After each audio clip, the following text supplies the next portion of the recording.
大家好，今日首次同大家見面，遲啲會同大家講下新聞。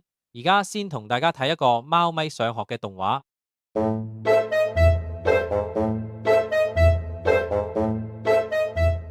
糯米第一日返學就差啲遲到，用嘴含住鉛筆跑到氣喘，心諗唔好因為我遲到就唔要我啊！入到教室，見到一班同學，佢緊張到手爪都係汗。好在老師好溫柔，招招手叫糯米佢坐低。上堂嘅時候，見到隔離同學嘅毛球筆袋，忍唔住撥一下，結果無線球滾晒落地。手工課做魚乾，佢做到成塊月餅咁，好唔開心啊！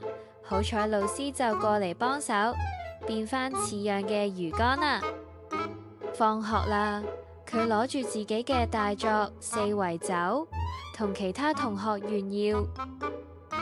返到屋企就黏住主人撒嬌，仲指住魚乾作品俾人睇，心裏面偷偷話：聽日返學仲要見老師同同學，今晚一定要用2個鬧鐘，再唔好遲到啦。